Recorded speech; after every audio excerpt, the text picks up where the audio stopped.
Okay. Hello, everybody. Hello, Gravitrons. I'm more gravity. Let's play chess.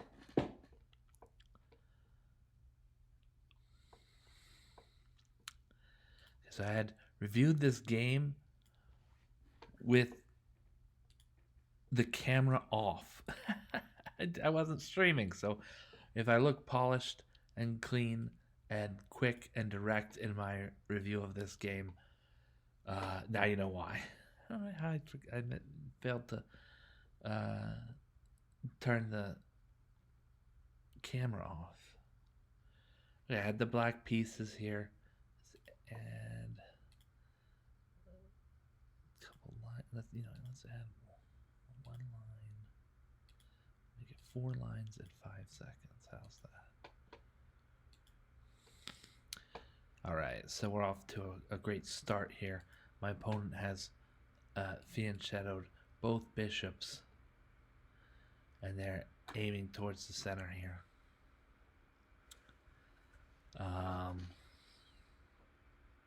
This is a hyper-modern idea championed by people like Richard Reti, the great Grandmaster Richard Reti, as well as people like Grandmaster David Bronstein, and I think Grandmaster Samuel Reshchevsky was in on this.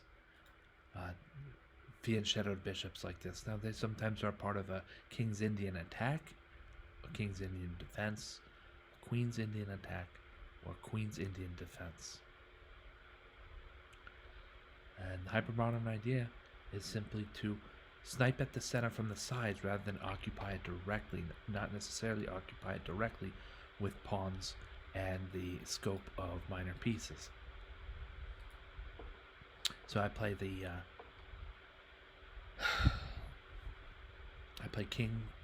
I played pawn to e5, and it was a mistake. I was going through this. I want to play these moves quick, see what happens. And well, guess what happened? A bad blunder on move 4. It's here cataloged as a mistake. This pawn on e5 is just sitting there. My opponent didn't take advantage, so now I have the center of the board. I push pawn to d4, and so here we're playing against White's a4 knight. He's starting to run out of moves to which he can, or squares to which he can go, squares to which he can find himself. He is in fact right now at a standstill. If I can just poke a pawn against him, I'll be winning a piece for a pawn. Alright, so that's good. But the sneaky part of this is I can't let that happen right away. The B pawn would be up for that, sure, but so would my opponent's G2 light squared bishop, capturing the rook on A8. And then even if I capture this knight, it's not worth it because of the relative piece value of pieces. Infinity 9 3 3 5 1. Infinity 9 3 3 5 1.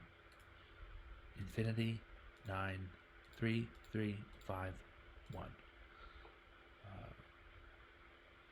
All right. And so I said, let's close that diagonal. Pawn to e4 is the right move for doing that. And it's not looking good for my opponent's knight at a4. A simple response that doesn't deal with the threat here, and that costs White his, her, or they knight on a4.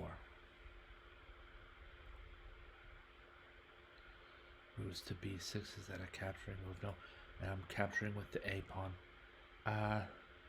Probably slightly better to capture with the a pawn. In this game, it turned out to be hugely better. Hint, hint. The a file is going to be important in this game. My opponent gets a pawn on d4, and with bishop to a3, we cut off White's chance at castling queenside. We might even be able to to get in here to g2 and capture the rook. That would be great for the, exchange and everything, but also to permanently cut off White's chances at castling queenside.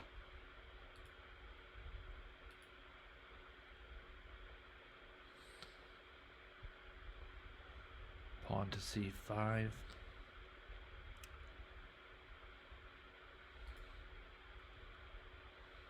Black is trying to trade a knight for White's dark square bishop.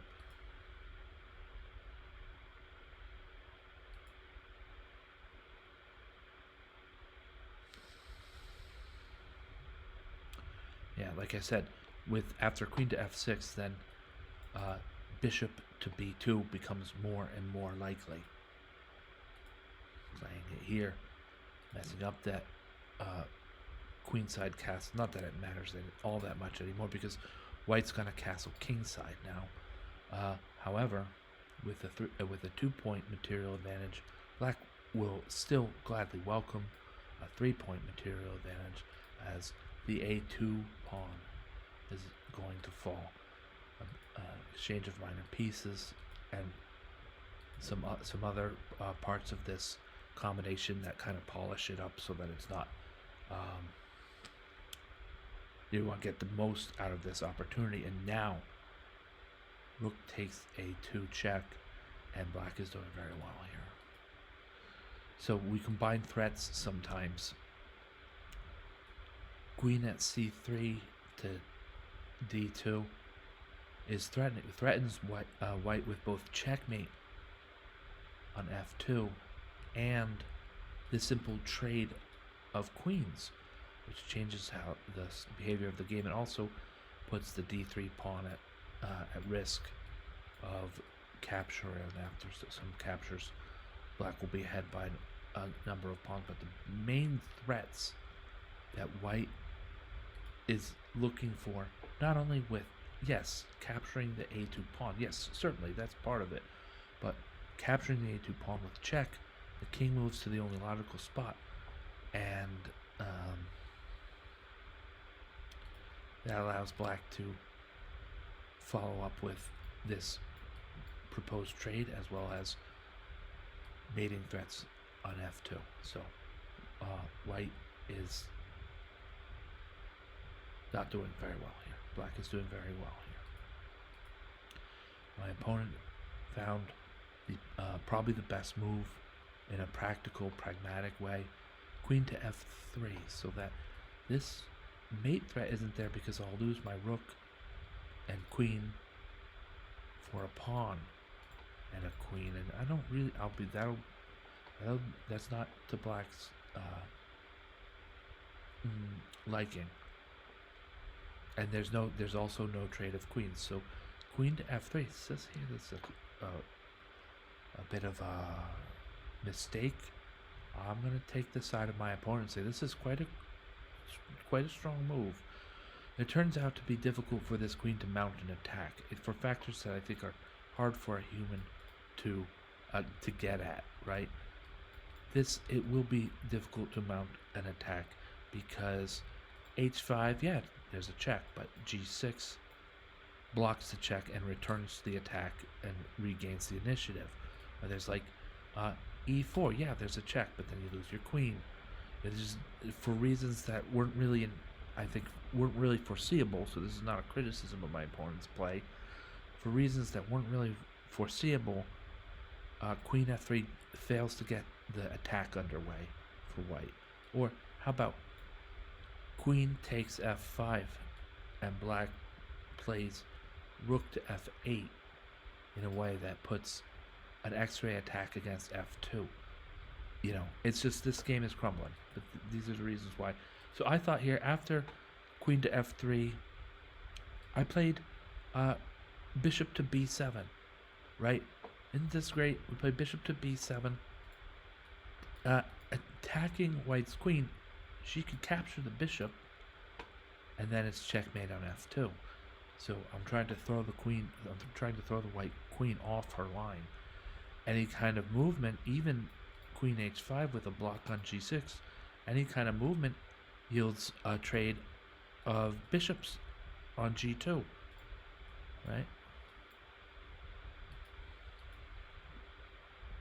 So then my opponent moves out of the way of the attack on his queen, right? So immediate checkmate is not an issue, but now black is going to just pick up all this material sitting back here.